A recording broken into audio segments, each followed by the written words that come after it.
Louis was saying that he's had a few radio interviews he wants to talk about really quickly. Because he goes around the country and he's on a lot of radio shows. Yeah, everywhere. Are we one of the better ones, Lou? Oh, you're the best. I mean, there's not... Well, you have to say that because you're here now. No, I wouldn't do that. Is it between us and... I wouldn't do that. No. And then someone else is going to call you out like, oh, come on, I was just saying it because, you know... Who am I offending that I care about right now? Neil Bortz. I don't know who that is.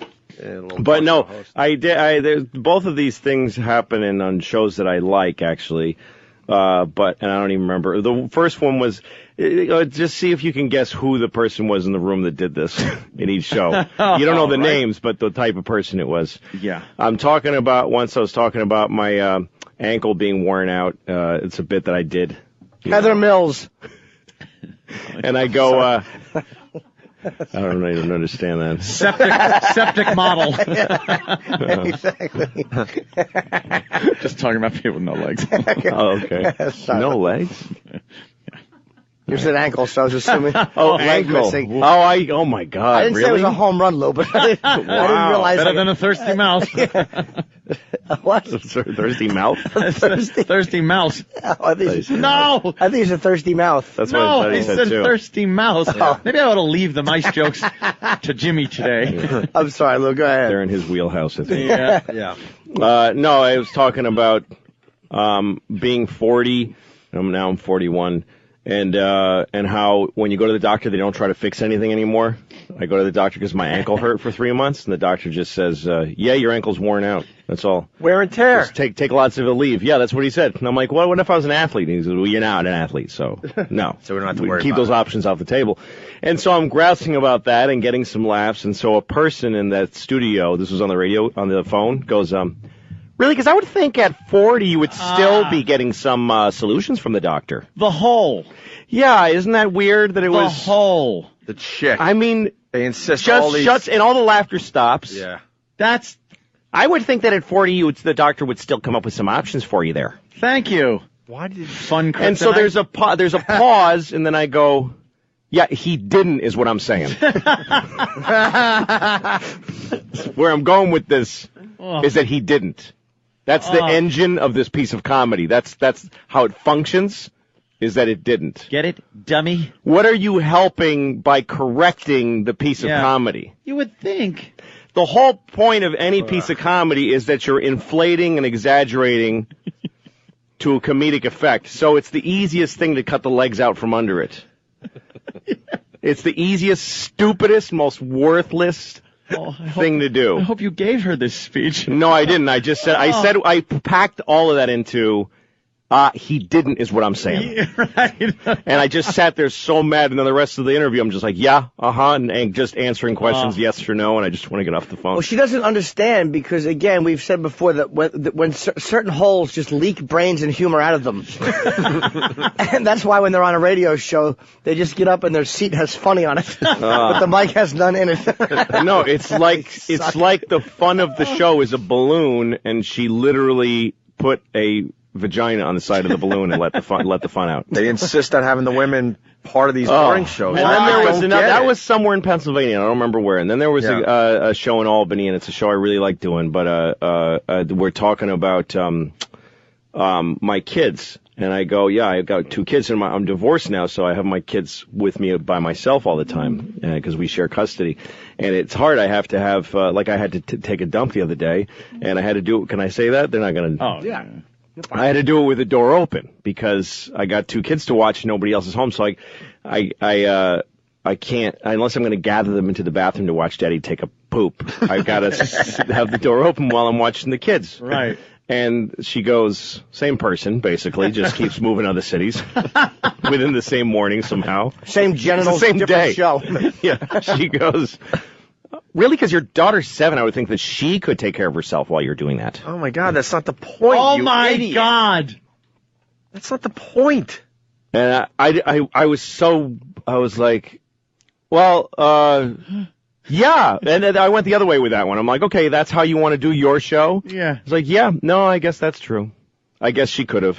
You're right. Just just clotheslined your jokes. Why would the Jews go into the bar? If they owned it, wouldn't they have been there already going over the books and the deliveries? Yes. Yeah, a guy who goes into a bar with a duck on his head, and the bartender says, "What do you want?" or something, and it's always the duck says something. Really, because I didn't think that ducks had the power of speech. Yes. And why wouldn't the bartender comment on the duck as opposed to just speaking? Really, because usually when I go to a bar, they don't even talk to me. They just seem real busy. There's an easier way to keep them from jumping on the bed. Yeah. Wouldn't a duck fall off? They are horrendous when it comes to radio shows. God. They're like Andy Rooney with breasts. No, but here's the thing is that I know many, many funny women, and I don't think it's a female trait.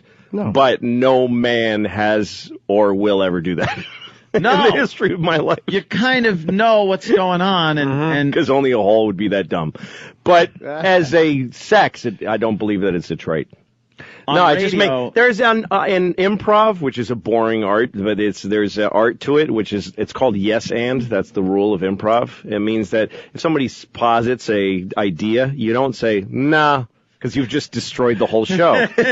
You say yes and you add something. You accept their premise and you add to it and you keep building that way. You don't just go no. I did improv once, and I just because it made me look good and made them all look bad. I was the no guy, and I shut down every scene that started.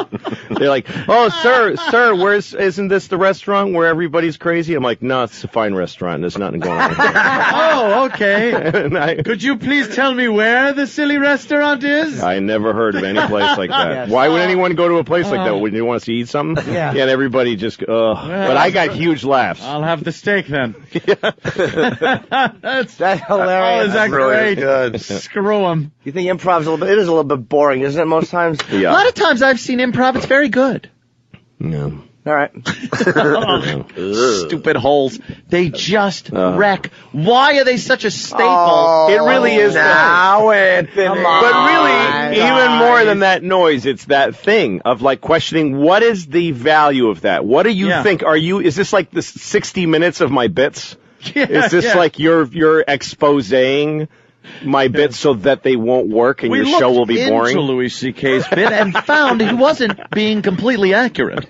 We visited this doctor that has done much work on 40-year-olds. It turns out he offered many solutions to Mr. C.K., which he did not bring up during the comedic bit. I went in with a hidden camera and said I have a problem ankle. Stop it. He offered me a lot of solutions. No, it's not funny. Yeah, there it is. You know, you're right. Oh, Anthony. Oh, you know you're going to go to hell for this. Oh, I know. Yeah. I don't get it. Yeah. That's the one. I don't get it. Yeah. Oh, guys. Uh-huh. That's the best one. It's like, oh, guys, like, stop the craziness now. Oh. Oh, yeah. Ugh. Now, guys, let's not make fun of people. Yeah, that's the number one rule. Let's just not make fun. Yeah. Anyway, yeah. They're devoid of humor. And if there are people that are funny in the room, it's just over. And I don't know why program directors or shows think it's a good thing to have that. We were told so many times, you guys, I think maybe a girl in there, a woman, her side, her point of... No. Why do we want that on this show? If you stumbled upon a woman who is really funny and added things...